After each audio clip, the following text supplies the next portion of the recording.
Hello guys, this is Vishal Sharma. Welcome to the catalyst group. कैसे हो आप सभी लोग? आई होप आप सभी अच्छे होंगे, अच्छे से पढ़ाई कर रहे होंगे और आपका रिवीजन भी बहुत अच्छे से चल रहा होगा। पावर प्लांट के सब्जेक्ट में हमारा जो फर्स्ट चैप्टर था that is your gas power cycle, it has been completed. तो उसके हमने कुछ न्यूमेरिकल्स भी डील किए थे क्लास में और कुछ न्यूमेरिकल्स मैंने आपको अपने लिए असाइनमेंट भी दिए थे। उस चैप्टर के बाद अब जो हमारा नेक्स्ट चैप्टर आने वाला है that is the second chapter, वो है आपका वेपर पावर साइकिल। वो क्या है आपका? Vapour power cycle. ऐसी पावर साइकिल जिसमें आपके वर्किंग फ्लूइड की स्टेट वेपर होती है। क्या होती है? वेपर। अगर हम बात करते हैं हमारे गैस पावर साइकिल की, तो गैस पावर साइकिल में वर्किंग फ्लूइड की एक ही स्टेट होती है that is the gaseous state, जिसके कारण आपको डोम कर्व की जरूरत नहीं पड़ती है टीएस डायग्राम में। But in case of the vapour power cycle, vapour power cycle में आपका जो वर्किंग फ्लूइड होगा वो हाफ पार्ट में लिक्विड स्टेट में होगा और हाफ पार्ट में वेपर स्टेज में होगा। मतलब हम कह सकते हैं यहाँ पर हमें वर्किंग फ्लूइड की दो स्टेजेस मिलने वाली है। क्या मिलने वाली है? दो स्टेजेस मिलने वाली है। अगर हम कंपैरिजन करते हैं हमारे वेपर पावर साइकिल का और गैस पावर साइकिल का, तो गैस पावर साइकिल की अगर मैं बात करूं तो उसमें कंप्रेशर यूज में लिया जाता है। गैस पावर साइकिल में किसे यूज में लिया जाता है? कंप्रेशर को यूज में लिया जाता है। और कंप्रेशर को यूज में लेने के कारण, कंप्रेशर को यूज में लेने के कारण आपके टरबाइन के द्वारा जो वर्क डेवलप होता है उसका ह्यूज अमाउंट कंप्रेसर द्वारा कंज्यूम कर लिया जाता है। वाई? बिकॉज हम जानते हैं कि कंप्रेशर का वर्क क्या होता है। अगर हम एज ए ओपन सिस्टम इसे कंसिडर करें, स्टडी फ्लो डिवाइस कंसिडर करें, it will be the minus of VDP. ये क्या होता है? माइनस ऑफ वीडीपी होता है। और हमें पता है that the specific volume of the gas is much higher as compare to the specific volume of the liquid, जिसे हम कह सकते हैं फ्लूइड। अगर हम हमारे स्टीम टेबल की बात करें तो यहाँ पर F लिखा होता है, उसका मतलब क्या होता है? लिक्विड। उसका मतलब क्या होता है? लिक्विड होता है। Because of this high specific volume of the gas, आपका जो कंप्रेशर के द्वारा कंज्यूम किया जाने वाला वर्क है इसका अमाउंट बहुत ज़्यादा होता है। और जैसे ही कंप्रेशर द्वारा कंज्यूम किए गए वर्क का अमाउंट ज़्यादा होता है, तो अगर हम बात करते हैं हमारे बैक वर्क रेशियो की, that is the compression work divide by turbine work. So because of this high compression work, जैसे ही आपका कंप्रेशन वर्क ज़्यादा होता है, your back work ratio will be also increases. Because of the more back work ratio, we are adopting the vapor power cycle for the generating power.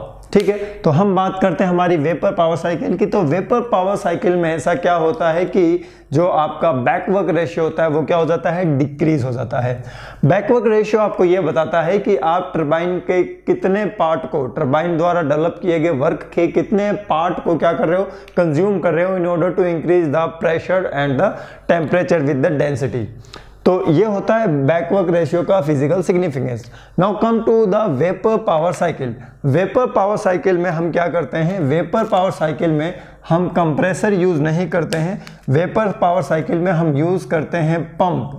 क्या use करते हैं? Pump. ये वही पंप है जो आप अपने घर में यूज करते हो, बिल्कुल वही पंप यहाँ पर यूज में लिया जाता है।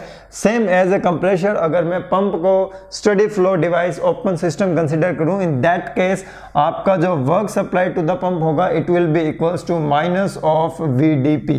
क्या होगा? Minus of VDP. And you know that pump किसको हैंडल करता है? Pump will handle the liquid state of the working fluid.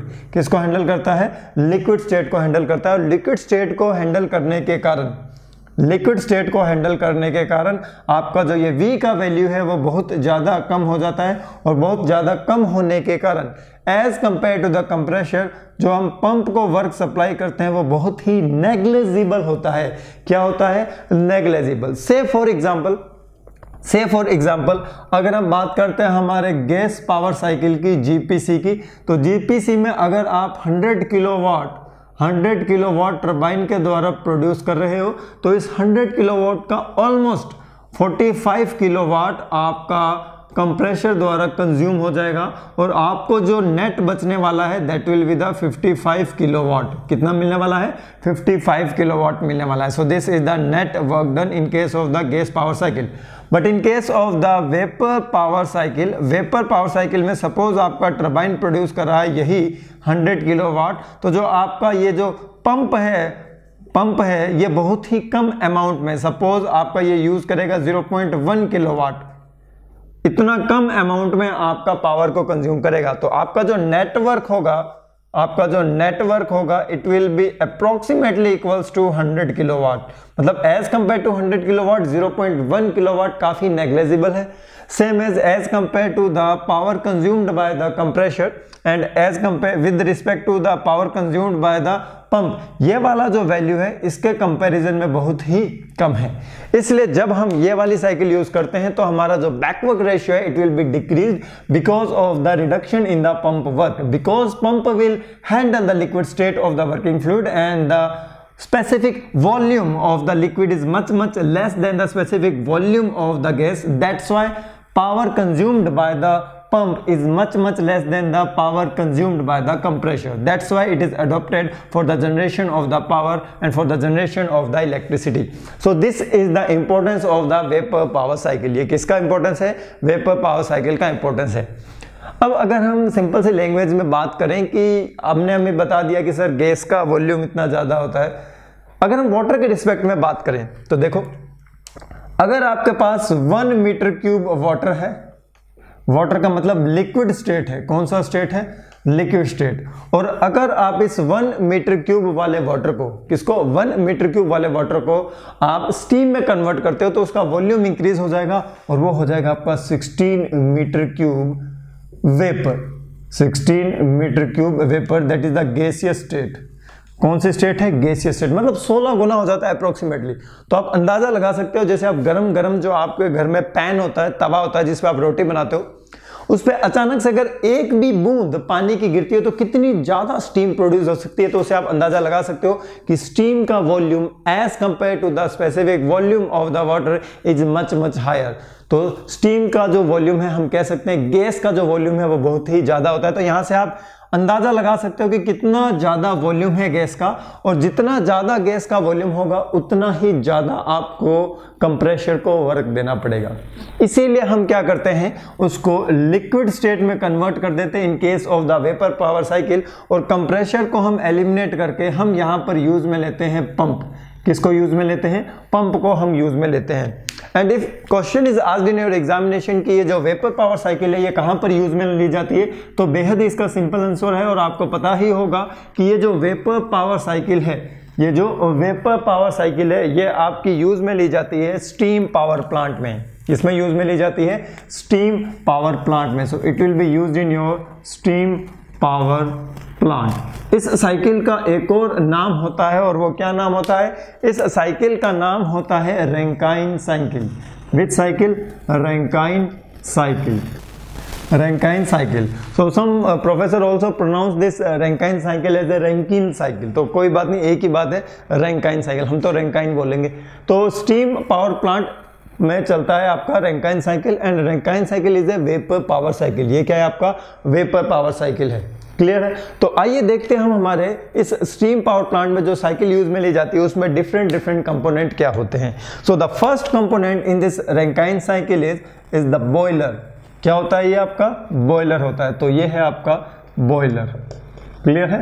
Boiler के बाद आपके होता है टरबाइन। क्या होता है? टरबाइन। तो मैं इनके अंदर की कंस्ट्रक्शनल डिटेल में नहीं जा रहा हूं, पहले ही बता रहा हूं, मैं इनकी कंस्ट्रक्शनल डिटेल में नहीं जा रहा हूं। इनकी कंस्ट्रक्शनल डिटेल का चैप्टर अलग से है, बॉयलर का चैप्टर अलग से है, टरबाइन का चैप्टर अलग से है, कंप्रेसर का चैप्टर अलग से है, आपके कंडेंसर का भी चैप्टर अलग से आपको मिलने वाला है। I am not going into the constructional detail, मेरे को बस इसका प्रिंसिपल पता होना चाहिए कि किस प्रिंसिपल पर वर्क करता है। तो टरबाइन के बाद आपके होता है कंडेंसर। टरबाइन के बाद आपके क्या होता है? कंडेंसर। और कंडेंसर के बाद आपके होता है पंप। क्या होता है? पंप होता है। तो देखिए किस तरीके से इंटरकनेक्टेड होते हैं। बॉयलर से आपका हाई प्रेशर और हाई टेम्परेचर का जो स्टीम है वो आपके टरबाइन में एंटर करता है, और इसे हम देते हैं स्टेट 1। इसे हम क्या देते हैं? State 1। So this is the turbine. ये क्या है? आपका टरबाइन है। टरबाइन में स्टीम एक्सपेंड होने के बाद लो टेम्परेचर और लो प्रेशर की जो स्टीम है वो एग्जिट करती है टरबाइन के एग्जिट से, and this is the state 2। और फिर वो एंटर करती है आपके कंडेंसर में। किस में एंटर करती है? कंडेंसर में एंटर करती है। कंडेंसर में हम सिर्फ ये ख्याल रखते हैं कि कंडेंसर में जो हीट का एक्सचेंज होगा it will B only latent heat. कौन से हीट का एक्सचेंज होगा? लेटेंट हीट का एक्सचेंज होगा। मतलब हम इसकी डायमेंशन, इसका डिजाइन इस तरीके से करेंगे कि जब आपका वर्किंग फ्लूइड इसके अंदर से फ्लो होगा, that working fluid will be converted from the vapour state to the liquid state just. Okay, हम इसमें ये नहीं करेंगे कि हमने सब कूलिंग कर दिया, सब कूलिंग यहां पर नहीं होगा। आपको सिर्फ लेटेंट हीट को एब्जॉर्ब करना है। किसको एब्जॉर्ब करना है? लेटेंट हीट को एब्जॉर्ब करना है, और हमें सिर्फ फेज चेंज करना है। क्या करना है? Phase change. तो आपका जो कंडेंसर होता है और जो इवेपोरेटर होता है, जो आप आरएसी में पढ़ते हो, these are the phase changing device. ये क्या होती है? फेज चेंजिंग डिवाइस होती है, जिनमें आपका लेटेंट हीट का एब्जॉर्प्शन और रिजेक्शन होता है। इवेपोरेटर में लेटेंट हीट का एब्जॉर्प्शन होता है, where is in case of the condenser इसमें लेटेंट हीट का रिजेक्शन होता है इन द इन्वायरमेंट। इसके बाद आपका जो वर्किंग फ्लूइड होता है उसकी स्टेट होती है वो लिक्विड स्टेट होती है, and this pump can easily handle the liquid state of the water. ठीक है, ये आसानी से लिक्विड स्टेट को क्या कर सकता है? हैंडल कर सकता है। पंप का काम क्या होता है? पंप का काम होता है प्रेशर इंक्रीज करना। क्या इंक्रीज करना? Pressure. The sole pressure will be increase in the pump itself. हम आपके कंडेंसर प्रेशर को बॉयलर प्रेशर तक पहुंचाने के लिए पंप का यूज करते हैं, and simply centrifugal pump can be used here. तो पंप में क्या होता है? प्रेशर इंक्रीज होता है, और हाई प्रेशर वाले इस वाटर को हम सप्लाई कर देते हैं बॉयलर में। किस में सप्लाई कर देते हैं? बॉयलर में सप्लाई कर देते हैं। So this is the pump. ये क्या है? आपका पंप है। यहां तक कोई प्रॉब्लम नहीं? सर कोई प्रॉब्लम वाली बात नहीं है। So this is the state 3, this is the state 4। So this is the state 4। Now come to the different interactions of the energy। पहली एनर्जी का इंटरेक्शन अगर हम बॉयलर से बात करें तो बॉयलर में आपका होता है हीट का supplied eight the constant pressure. ये मैं आपको बार बार बता चुका हूं, जो हीट सप्लाई होता है, हीट रिजेक्शन होता है, it will be always occur in A heat exchanger. Boiler भी एक तरीके का हीट एक्सचेंजर है, जिसमें कांस्टेंट प्रेशर पर आपकी हीट सप्लाई की जाती है वर्किंग फ्लूइड को। उसके बाद टरबाइन से आपको मिलता है वर्क आउटपुट। टरबाइन से आपको क्या मिलता है? वर्क आउटपुट मिलता है। क्लियर है? बिल्कुल से क्लियर है। कंडेंसर में आइए। कंडेंसर में क्या होता है? कंडेंसर में कांस्टेंट प्रेशर पर हीट का रिजेक्शन होता है। So this is the heat rejection. ये क्या है? आपका हीट रिजेक्शन है। पंप में क्या होता है? पंप में हम प्रेशर इंक्रीज करते हैं। So this is the work input. This is the work input. और वर्क इनपुट मिनिमम होने के लिए कैसे प्रोसेस से हम प्रेशर को इंक्रीज करेंगे? हम आइसेंट्रोपिक प्रोसेस से प्रेशर को इंक्रीज करेंगे। तो पंप में कौन सा प्रोसेस होता है? पंप में होता है आइसेंट्रोपिक प्रेशर इंक्रीज प्रोसेस। ठीक है, तो कंप्रेशन नहीं कह सकते क्योंकि पंप एक कंप्रेशन नहीं है, कंप्रेसर में कंप्रेशन होता है। तो पंप में जो प्रोसेस होता है, ध्यान रखिएगा, वो आइसेंट्रोपिक प्रोसेस होता है। टरबाइन में भी कौन सा होगा? आइसेंट्रोपिक प्रोसेस होगा। तो ये ध्यान रख लीजिए, ये काफी अच्छी चीज है। तो पंप में होता है आपका isentropic process. Which process? Isentropic process. तो keep in mind isentropic process, ये चीजें आपके काम में आने वाली है आगे। Isentropic process. टरबाइन में भी आपके क्या होता है? Isentropic expansion. Isentropic expansion. अगर हम ब्रॉडर वे में बोले, जनरल टर्म्स में बोले, तो पंप में होगा आइसेंट्रोपिक कंप्रेशन और टरबाइन में होगा isentropic expansion, where is in case of the boiler and the condenser at the constant pressure heat exchange will be takes place. तो हीट एक्सचेंज होगा। अब इसका एनालिसिस हम कैसे करते हैं? तो इसका एनालिसिस करना बहुत ही आसान है। आपको स्टेट 1 में H1 की वैल्यू पता होगी, स्टेट 2 पर H2 की वैल्यू पता होगी, स्टेट 3 पर H3 की वैल्यू पता होगी, स्टेट 4 पर H4 की वैल्यू पता होगी। तो इस तरीके से आप क्या कर सकते हो? इसका एनालिसिस करते हो simply in terms of the enthalpy, and this enthalpy can be calculated with the chapter of properties of the pure substance, which is very important. तो वो चैप्टर आपको आना चाहिए।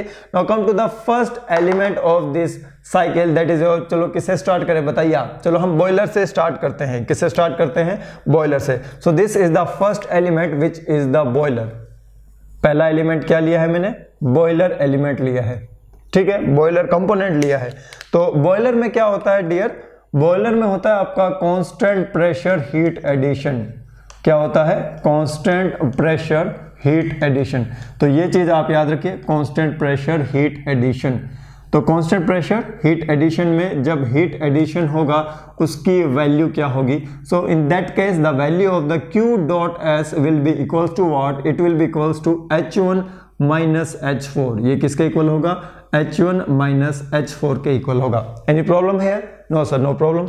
Now come to the next component. Simple है ये, तो सबसे simple cycle है ये। आपका जो गैस पावर साइकिल था जिसमें इतना सारा एनालिसिस था, उतना एनालिसिस इसमें नहीं है, काफी सिंपल है। और गैस पावर साइकिल पढ़ने के बाद जो जो चीजें आपने सीखी है कि किसको इंक्रीज करना है, किसको डिक्रीज करना है, mean temperature of the heat addition, mean temperature of the heat rejection, वो सारी चीजें आपके यहाँ पर यूज में आने वाली है, जिसके कारण आपका चैप्टर बहुत ही सिंपल बनने वाला है, आपको बहुत हेल्प देगा gas power cycle. Next component आता है बॉयलर के बाद आपके आता है टरबाइन। बॉयलर के बाद क्या आता है? टरबाइन आता है। टरबाइन में क्या होता है? टरबाइन में होता है आपके रिवर्सिबल प्लस एडियाबैटिक। टरबाइन में क्या होता है? Reversible plus adiabatic. और रिवर्सिबल प्लस एडियाबैटिक का मतलब होता है आइसेंट्रोपिक एक्सपेंशन। क्या होता है? Isentropic expansion. तो आइसेंट्रोपिक एक्सपेंशन में जो हमें वर्क आउटपुट मिलता है, that work output will be equals to H1 minus H2. That value will be equals to H1 minus H2. Now come to the next component. Next component is the condenser. So this is the condenser. Condenser भी एक तरीके का heat exchanger है, study flow device है, जिसमें आपके दो working fluids के बीच में हीट एक्सचेंज होता है। ये हीट रिजेक्ट करके वेपर को लिक्विड में कन्वर्ट कर देता है। जब ये हीट रिजेक्ट करता है तो कोई और वर्किंग फ्लूइड उस हीट को एब्जॉर्ब करता है और इन्वायरमेंट में जाके छोड़ के आ जाता है और कूलिंग टावर से कूल होकर वापस यहाँ पर आ जाता है। सो कंडेंसर में क्या होता है? कंडेंसर में होता है heat rejection eight the constant pressure. तो यहाँ आप लिख सकते हो कंडेंसर में होता है constant pressure heat rejection, constant pressure heat rejection. और ये कांस्टेंट प्रेशर जो हीट रिजेक्शन हो रहा है उसकी वैल्यू क्या है? That value will be equals to what? H2 minus H3। इसकी वैल्यू क्या है? H2 minus H3। Okay, now come to the next component, that is the pump. Pump component है आपका next. So next is the pump. Next pump. Pump का काम क्या होता है? पंप का काम होता है वर्किंग फ्लूइड के प्रेशर को इंक्रीज करना। तो इसमें हम क्या करते हैं? Pressure will be increased. और इस प्रेशर को हम कितना इंक्रीज करते हैं? इसमें हम क्या करते हैं? कंडेंसर प्रेशर को बॉयलर प्रेशर तक, कंडेंसर प्रेशर को बॉयलर प्रेशर तक इंक्रीज कर देते हैं। क्या कर देते हैं? इंक्रीज कर देते हैं। और यहां पर भी जो प्रोसेस होगा वो कैसा होगा? आइसेंट्रोपिक प्रोसेस होगा। कैसा प्रोसेस होगा? आइसेंट्रोपिक प्रोसेस होगा। In that case the work input to the pump will be equals to H4 minus H3. It will be equals to H4 minus H3. यहाँ तक कोई संदेह? बिल्कुल सर, कोई प्रॉब्लम वाली बात नहीं है। And this value will be also equals to minus of PdV, not minus of PdV नहीं, माइनस ऑफ VdP। क्या होगा? Minus of VdP। यहाँ तक कोई प्रॉब्लम नहीं सर, कोई प्रॉब्लम नहीं। ये कैसे आया अभी मैं थोड़ी देर में आपको बता दूंगा।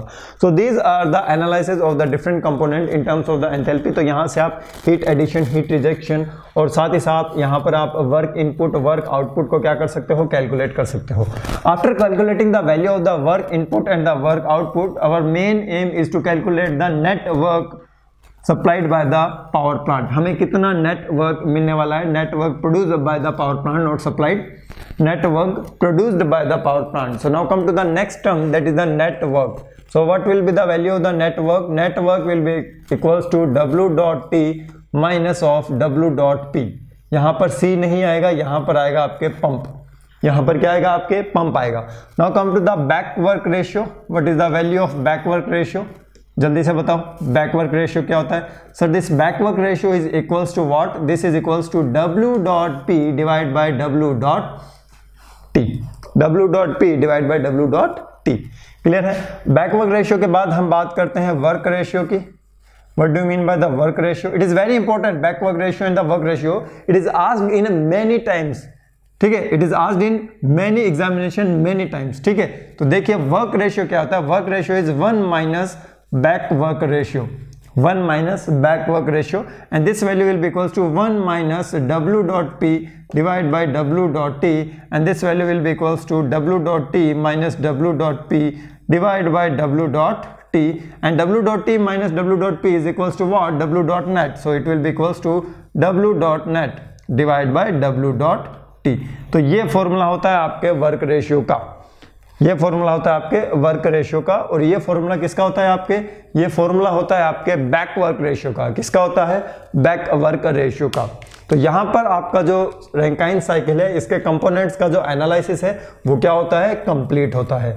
Now come to the TS diagram of this Rankine cycle. इस रैंकाइन साइकिल का या फिर वेपर पावर साइकिल का टीएस डायग्राम कैसे बनाते हैं।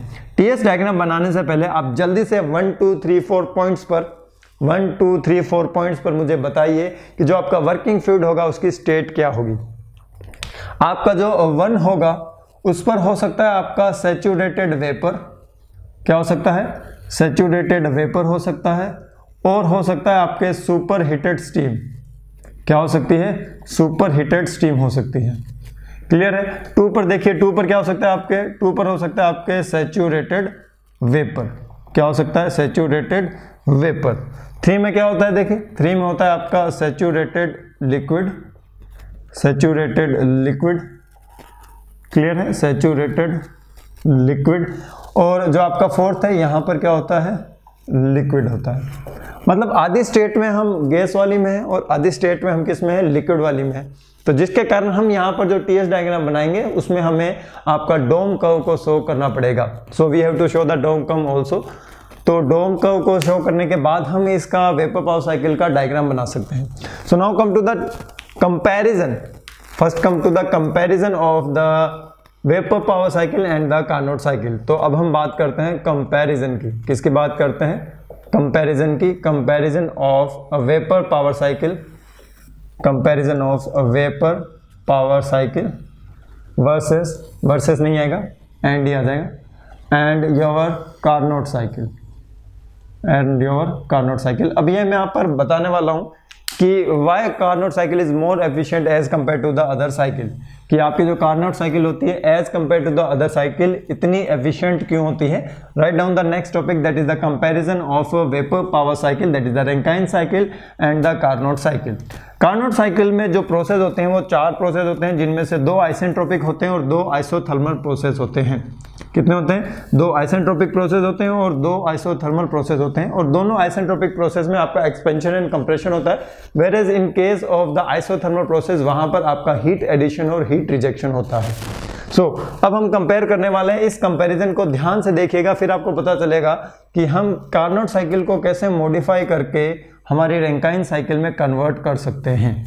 So this is your TS diagram, ये क्या है आपका टीएस डायग्राम है। So this is your dome curve, ये क्या है आपका डोम कर्व है। यहां तक कोई प्रॉब्लम नहीं सर, कोई प्रॉब्लम नहीं है, थोड़ा सा दूर बनाते हैं। So this is your T and S diagram and it is your dome. Clear है। यहां पर जो स्टेट होती है वो कौन सी स्टेट होती है, लिक्विड स्टेट होती है। This is the wet region and this is the vapour state, ठीक है, सुपर हीटेड स्टेट होती है। यहां पर सब कूलिंग होती है, यहां पर सुपर हीटिंग होती है। और जो प्रेशर लाइंस होती है, इन दैट केस प्रेशर लाइन आपके टेम्परेचर लाइन के पैरेलल होती है और आपके सुपर हीटेड रीजन में प्रेशर लाइंस डाइवर्जिंग नेचर की होती है। तो ये चीजें आपको पता होगी।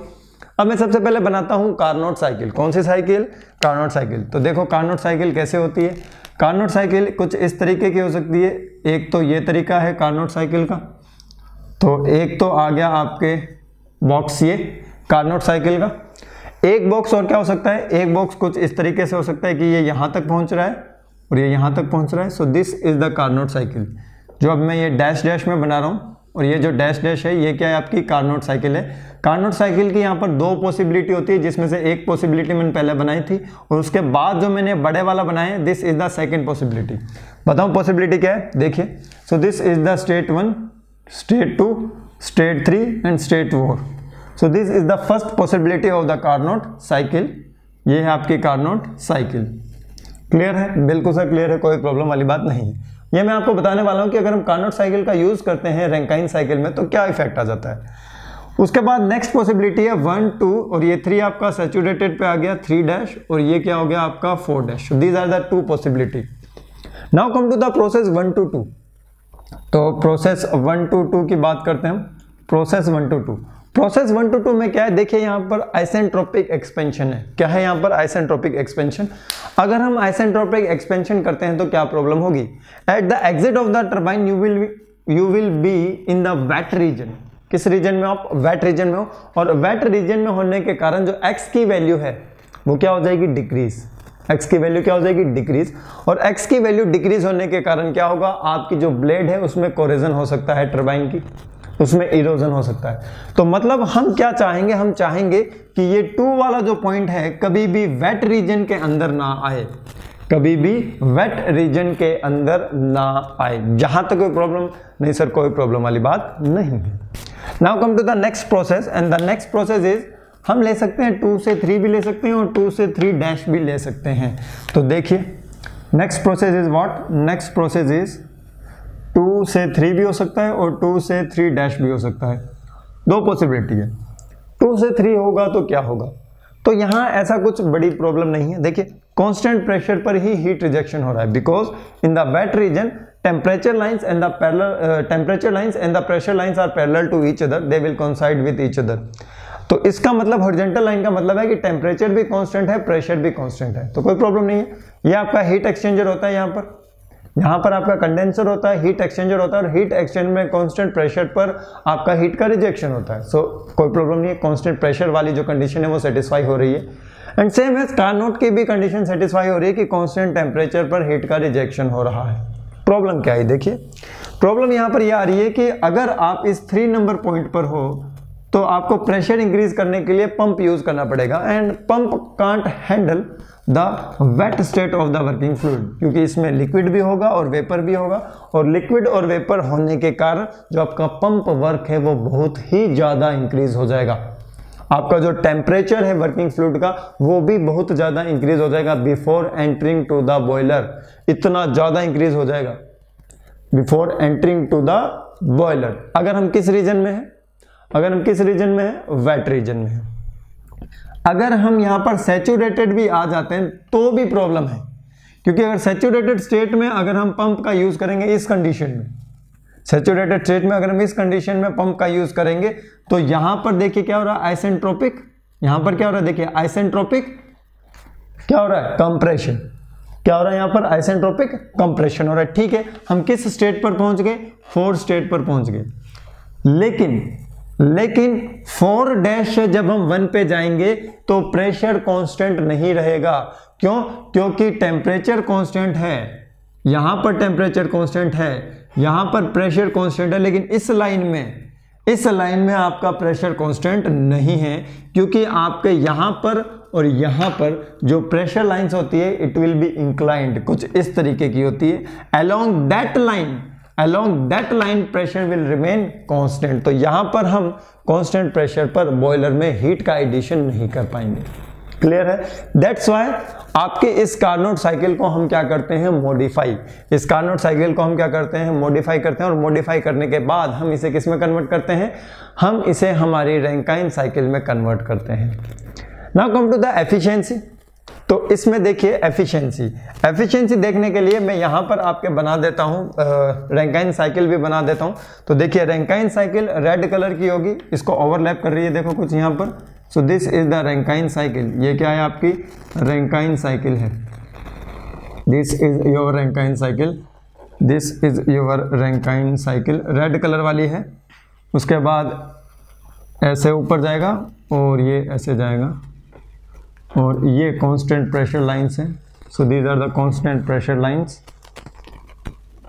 ठीक है, ये आपकी कैसी लाइंस है, कांस्टेंट प्रेशर लाइन है। अब ध्यान रखिएगा, ये वाला जो लाइन है ना इंक्लाइंड, जो ये अभी मैंने रेड कलर का शो किया है, ये तो आपको थोड़ा सा कर्व से दूर नजर आता है, लेकिन जब आप एक्चुअल कर्व देखोगे ना तो ये वाला जो कांस्टेंट प्रेशर का लाइन है ये आपके इस डोम के बहुत ही ज़्यादा पास होता है, डोम के बहुत ही ज़्यादा पास होता है। और ये वाली जो डिस्टेंस होती है that is the pump work, ये बहुत ही छोटी होती है।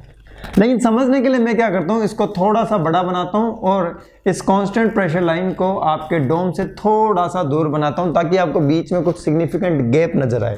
क्या नजर आए, गैप नजर आए। अब देखिए ये वाला पॉइंट क्या होता है, critical point. So this is the critical point. Clear है, ये वाली जो प्रेशर लाइन है ये है आपकी बॉयलर प्रेशर लाइन, और ये है आपकी कंडेंसर प्रेशर लाइन। ये क्या आपकी कंडेंसर प्रेशर लाइन। अब मैं बात करने वाला हूं हमारी रैंकाइन साइकिल को। तो रैंकाइन साइकिल देखिए आपका क्या है, 1, दिस इज द 2 R लिख देता हूं, 1 R 2 R, and this point is the 3 R, and this point is the 4 R। Clear है, क्लियर है, बिल्कुल सर क्लियर है। Now come to the comparison of the efficiency of the Rankine cycle with respect to the your Rankine cycle and with respect to your Carnot cycle। तो इन दोनों का मैं क्या करने वाला हूं, अब कंपैरिजन करने वाला हूं दोनों का। अब देखिए efficiency of the Carnot cycle is 1 minus TL divide by TH, so 1 minus TL divide by TH, clear है। देखिए सो this is the lower temperature for the Carnot cycle and this is the higher temperature for the Carnot cycle. At the constant temperature, heat is going to be added and heat is going to be rejected in your Carnot cycle. यहाँ तक कोई problem नहीं sir, कोई problem वाली बात नहीं। सो ये है कार्नोट साइकिल की efficiency. Now come to the Rankine cycle efficiency 1 minus. Rankine cycle में भी कांस्टेंट टेम्परेचर पर हीट का रिजेक्शन हो रहा है कि नहीं? मैंने भी कहा था ना लेटेंट हीट लेंगे, तो जब हम लेटेंट हीट लेंगे तो क्या टेम्परेचर चेंज होता है? बिल्कुल नहीं, टेम्परेचर चेंज बिल्कुल नहीं होता, ओनली फेज चेंज होता है। ओनली क्या होता है? Phase change. तो कोई प्रॉब्लम नहीं है, TL तो TL पड़ा रहेगा, लेकिन TH the amount of the heat addition will be taking place at the different temperature. मतलब आपका जब हीट एडिशन हो रहा है तो हीट एडिशन होने के साथ साथ टेम्परेचर भी क्या हो रहा है? चेंज। तो देखिए हीट एडिशन कहाँ से स्टार्ट होता है? आपके रैंकाइन साइकिल में यहाँ से स्टार्ट होता है, और हीट एडिशन कब तक होता है सर? यहाँ तक होता है। अब हीट एडिशन तो किसी कांस्टेंट टेम्परेचर पर नहीं हो रहा, लेकिन we have to consider a constant temperature for the heat addition for the comparison of the efficiency. In that case what will we do? We will use the mean temperature concept. What will we do? We will do the mean temperature concept. हम क्या करेंगे? इन दोनों temperatures का mean calculate करेंगे, and obviously this mean will be in between of these. ये mean इन दोनों के बीच में होगा। So this is the mean temperature of the heat addition. बड़े वाले से कम होगा, छोटे वाले से थोड़ा ज्यादा होगा। So this is the TH and this is the mean temperature of the heat addition in case of the Rankine cycle. किस साइकिल में है ये? रैंकाइन साइकिल में है। तो यहाँ TH की जगह आएगा mean temperature of the heat addition. Mean temperature of the heat addition. अब यहाँ पर कंपेयर कीजिए, जो आपका TH का वैल्यू है it is more as compare to the TMA। TH का जो वैल्यू है for your Carnot cycle it will be more as compare to the TMA। इस कंडीशन के कारण क्या हो रहा है? देखो इस कंडीशन के कारण क्या हो रहा है? देखो यहां देखो, अगर ये वाली वैल्यू ज्यादा है तो ये नेगेटिव वाली वैल्यू कम है, और ये वाली टोटल वैल्यू क्या हो जाएगी? ज्यादा। Which means therefore hints proved the Carnot efficiency will be more than the Rankine cycle efficiency. तो हमेशा कार्नोट की एफिशिएंसी रैंकाइन साइकिल की एफिशिएंसी से क्या होती है? ज्यादा होती है। तो ये पॉइंट आपको यहाँ पर थोड़े बहुत याद रखने पड़ेंगे। It is not compulsory to be read all this things. आपको सिर्फ छोटी छोटी चीजें पता होनी चाहिए, उसकी हेल्प से आप किसी भी चीज को आसानी से सॉल्व कर सकते हो। इन चीजों को रटना नहीं है, आपको समझने की कोशिश करनी है। क्या करनी है? समझने की कोशिश करनी है। तो आई होप यहाँ पर आपको मीन टेम्परेचर वाला कंसेप्ट एक बार वापस क्लियर हो चुका होगा, जिसे हमने बार बार हमारी गैस पावर साइकिल में डिस्कस किया था। Now come to the different modification of the Rankine cycle. हम रैंकाइन साइकिल में डिफरेंट मॉडिफिकेशन करके उसकी एफिशिएंसी को कैसे इंक्रीज कर सकते हैं, और हम रैंकाइन साइकिल को कैसे इंप्रूव कर सकते हैं। So now write down the next topic, that is the modification. Next topic क्या है आपका? That is the modification in Rankine cycle, modification in ideal Rankine cycle, ideal Rankine cycle for its improvement भी हो सकता है, और साथ ही साथ आपकी जो एफिशिएंसी है वो भी क्या हो सकती है? Increase. For its improvement and increase in efficiency. Efficiency को हम क्या चाहते हैं? इंक्रीज करना चाहते हैं। एफिशिएंसी को हम इंक्रीज करेंगे। सो the first method is what? The first method is lowering the condenser pressure. तो पहला मेथड है lowering the condenser pressure, lowering the condenser pressure। कि अगर हमने कंडेंसर प्रेशर को कम कर दिया तो उस कंडीशन में क्या होगा?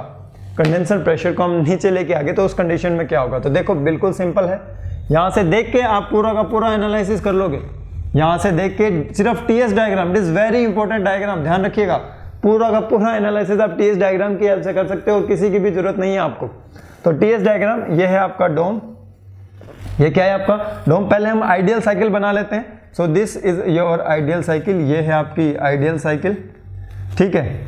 This is your ideal cycle. So this is the point 1, this is the point 2, this is the point 3, this is the point 4। तो मैंने एक आइडियल साइकिल बना ली है। क्या बना ली है, आइडियल साइकिल। तो ये क्या है आपका बॉयलर प्रेशर और ये क्या है आपका condenser pressure. Now I am going to lowering this condenser pressure. इस कंडेंसर प्रेशर को मैं क्या कर रहा हूँ, कम करता हूँ। अब मैं जब इस कंडेंसर प्रेशर को कम करूंगा तो कितना कर सकता हूँ, इस कंडेंसर प्रेशर को सपोज मैं थोड़ा कम कर देता हूँ और थोड़ा ज़्यादा नीचे ले आता हूँ, ताकि आपको जो चीज़ें हैं अच्छे से क्लियर हो जाएगी, आपको जो चीज़ें हैं वो अच्छे से क्लियर हो जाएगी। सो दिस इज योर डोम, ठीक है। अब मैं कंडेंसर प्रेशर को क्या कर रहा हूँ, नीचे कर रहा हूँ। सो ये लो मैंने कंडेंसर प्रेशर डिक्रीज कर दिया, मैं अब यहाँ तक पहुँच चुका हूँ। सो this is the 2 dash. Now this is the new condenser pressure, so this is the PC dash. और यहाँ पर आपका ये पंप वर्क और सेम ऐसे ये जाते हुए यहाँ पर आपका ये इससे कनेक्ट हो जाएगा।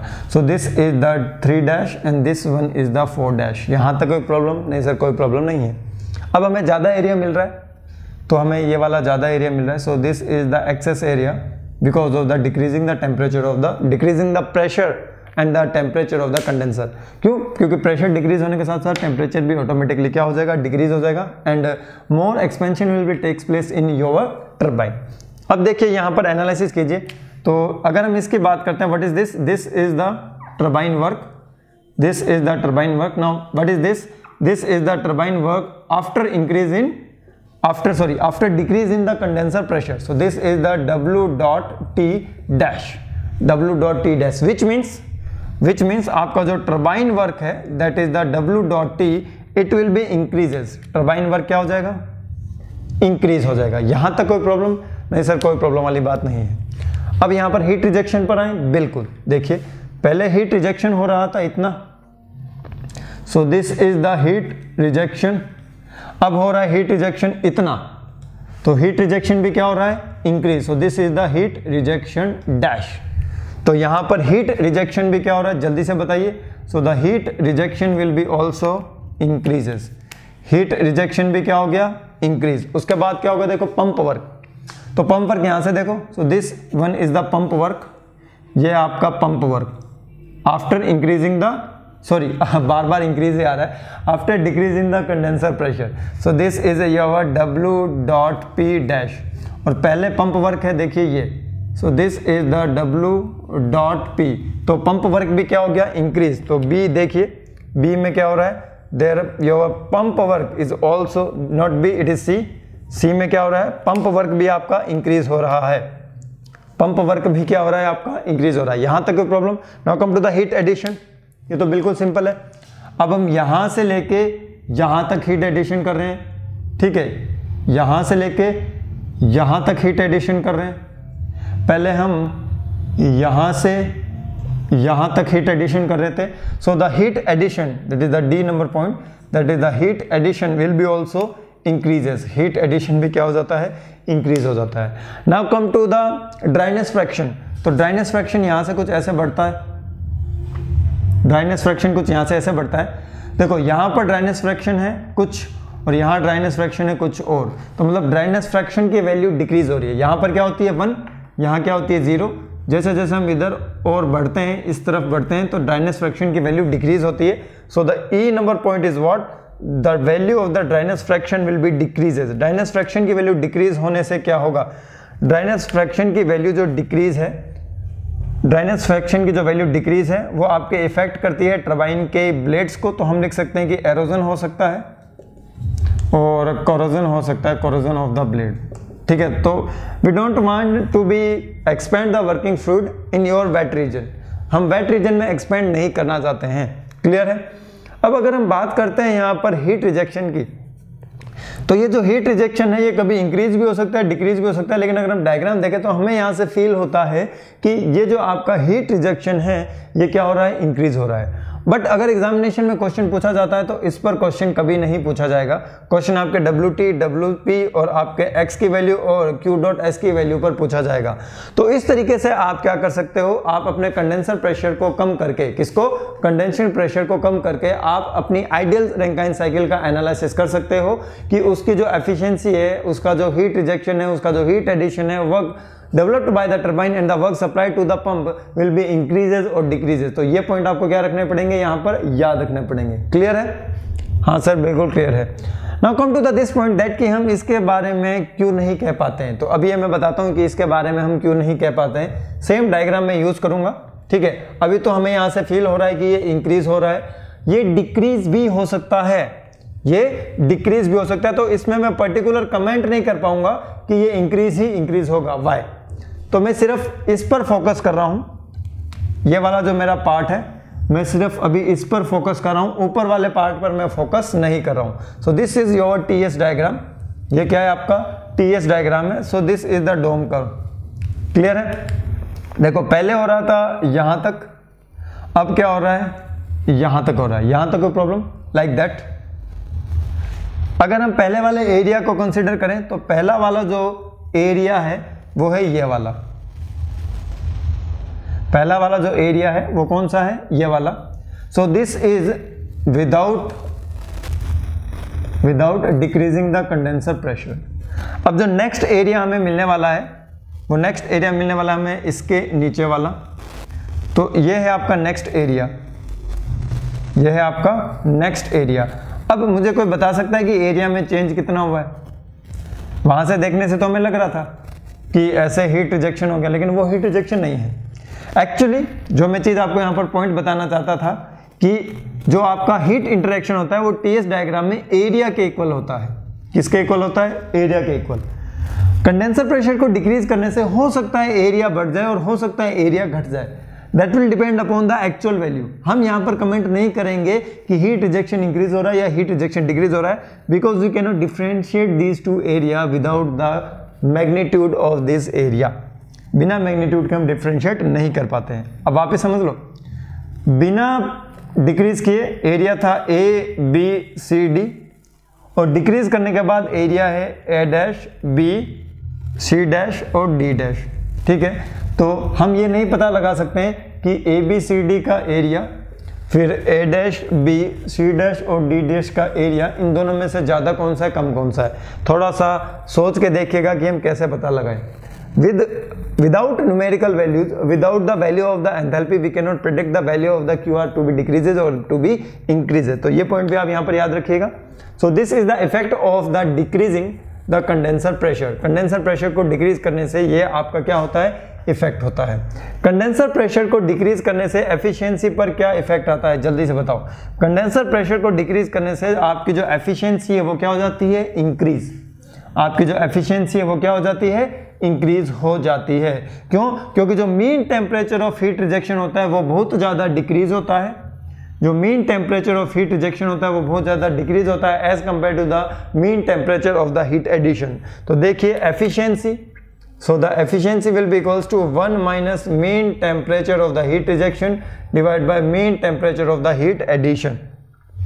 आपका जो mean temperature of heat rejection है वो बहुत बहुत बहुत ज़्यादा डिक्रीज होता है as compared to the decrease in the mean temperature of the heat addition, and because of that this value will be decreases, and because of the decrease in the negative value the efficiency of the Rankine cycle will be increases if we decrease the condenser pressure. So this is the first effect. Now come to the next effect. Next effect क्या होगा वो मैं आपको बताता हूँ. What will be the next effect? So the next effect is, write down the next effect. The next effect is B number point, that is the increase in अब gas करो, condenser pressure को हमने decrease किया था तो हम क्या करेंगे, किसको इंक्रीज करेंगे, increase in the boiler pressure. Increase in what, boiler pressure. तो बॉयलर प्रेशर को इंक्रीज करने से क्या इफेक्ट आता है, अगर हम बॉयलर प्रेशर को इफेक्ट करें और मॉडिफाई करें हमारी साइकिल को, then what will be the effect on the ideal Rankine cycle. तो इसको समझने के लिए भी हमारा पुराना नियम है, हम क्या करने वाले हैं, हम हमारा टीएस डायग्राम से एनालिसिस करने वाले हैं। क्या करने वाले हैं, टीएस डायग्राम से। So this is the TS diagram.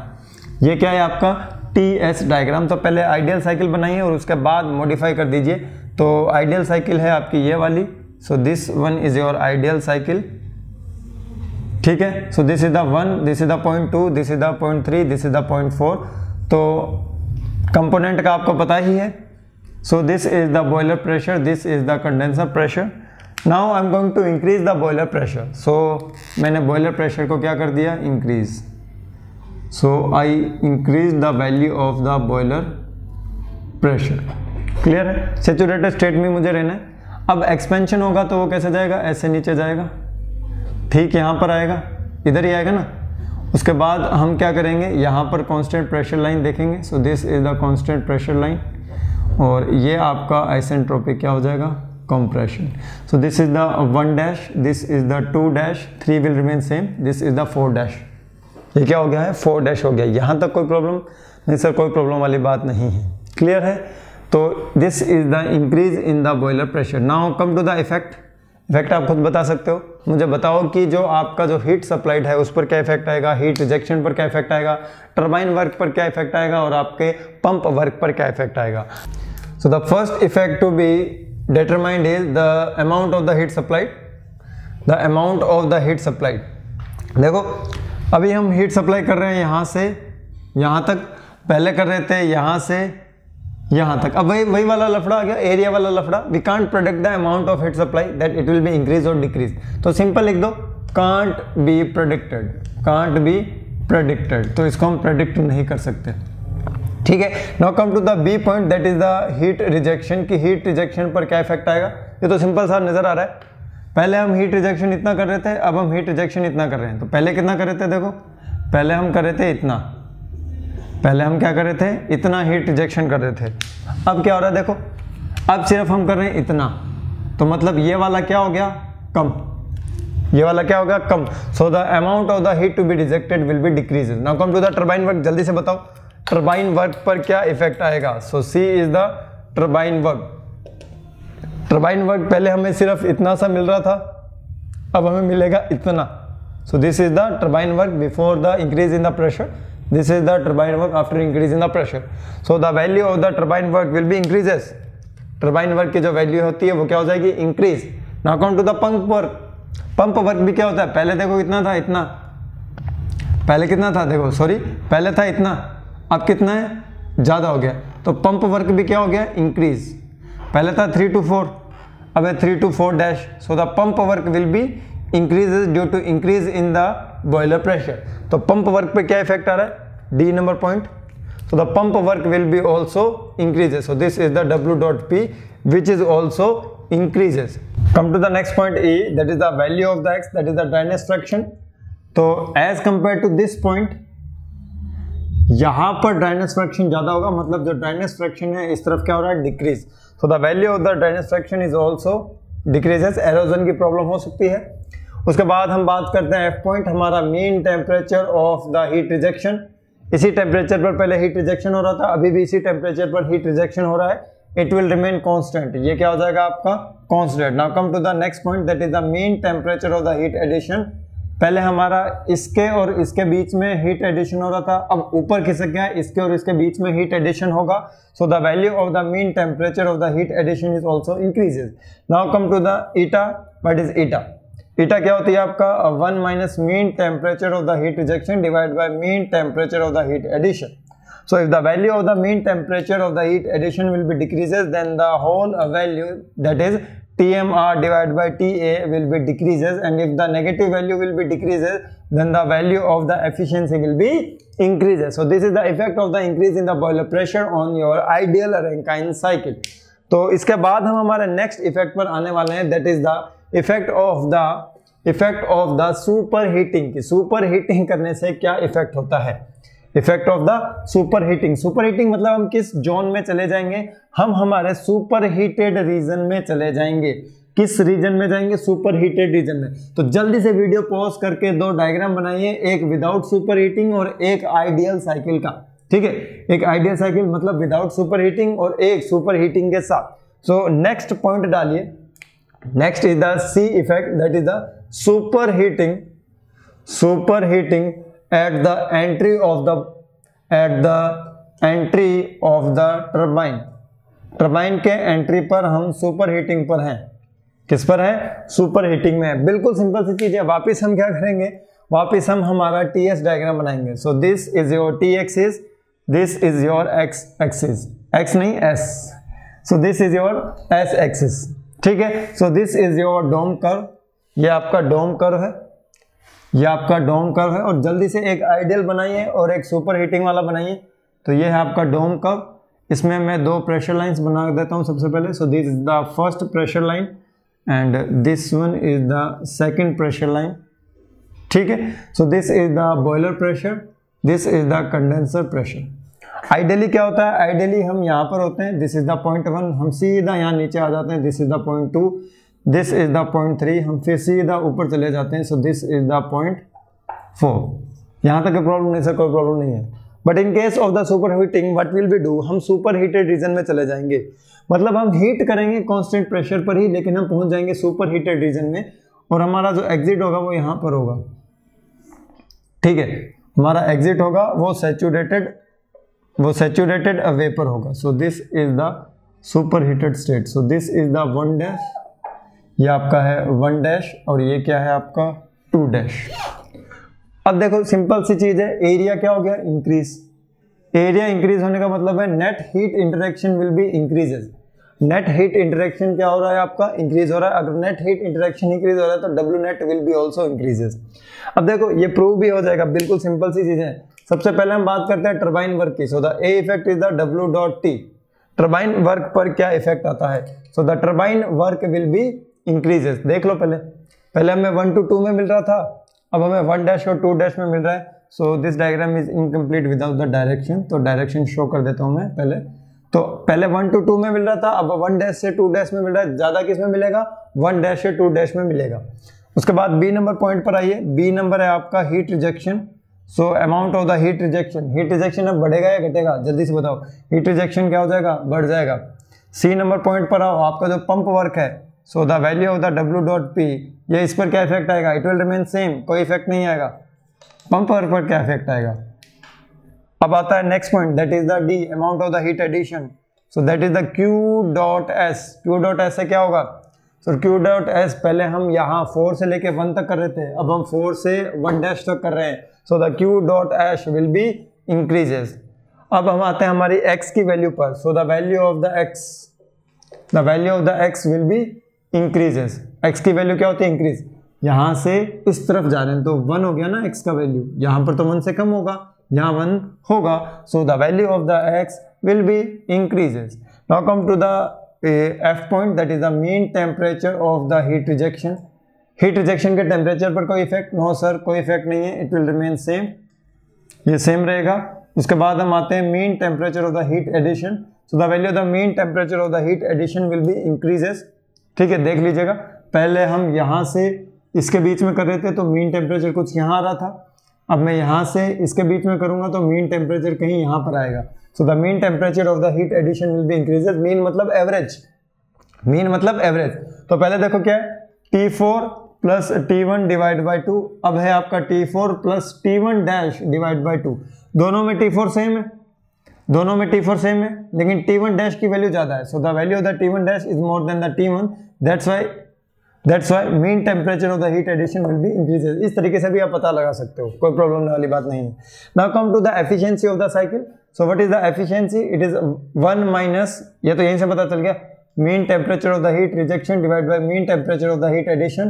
If the value of the mean temperature of the heat addition will be increases, then the value of the efficiency will be also increases, because there will be a decrease in the negative value of the efficiency. Now come to the next point, that efficiency के बाद अब मैं एक और point पर बात कर सकता हूँ, that is the W dot net. W dot net पर क्या effect आएगा, that is turbine work will be increases, pump work will remain same. So this is the W dot T minus W dot P. So if the value of the turbine work will be increases, then the value of the W dot net will be also increases. So that this is the effect of the superheating in your boiler at the entry of the turbine. तो ये effects आपको क्या रखने पड़ेंगे, यहाँ पर याद रखने पड़ेंगे। क्लियर है, बिल्कुल सर क्लियर है, कोई प्रॉब्लम वाली बात नहीं है। अब मैं आपसे एक बात करने वाला हूं कि अगर हम यहाँ पर रैंकाइन साइकिल की एफिशिएंसी को इंक्रीज करना चाहते हैं, तो रैंकाइन साइकिल की एफिशिएंसी को इंक्रीज करने के लिए हम जो मेथड यूज में लेते हैं वो मेथड होता है आपका सुपर हीटिंग। वो मेथड क्या होता है आपका, सुपर हीटिंग होता है। क्यों, क्योंकि at the exit of the turbine, क्योंकि at the exit of the turbine जो आपके वर्किंग फ्लूइड की जो स्टेट होती है वो सैचुरेटेड स्टेट होती है या फिर वो सुपर हीटेड स्टेट में होता है, सो दैट आपका जो टरबाइन का जो ब्लेड है और आपका जो टरबाइन के जो भी पार्ट्स है उसका कोई भी एरोजन कोरोजन नहीं हो सकता, because the quality of the working fluid will be increase at the exit of the turbine if you are using the super heating method. तो आपको इसको एज ए नोट भी लिख सकते हो इन case of the Rankine cycle. अगर हमें efficiency को इंक्रीज करना है तो हम जो मेथड प्रेफर करेंगे that method will be the super heating. हम किसको प्रेफर करेंगे? सुपर हीटिंग को प्रेफर करेंगे, क्योंकि सुपर हीटिंग को प्रेफर करने से आपके टरबाइन के एग्जिट पर आपके जो वर्किंग फ्लूइड की जो क्वालिटी है वो क्या हो जाती है? इंप्रूव हो जाती है, एक्स की वैल्यू इंक्रीज हो जाती है।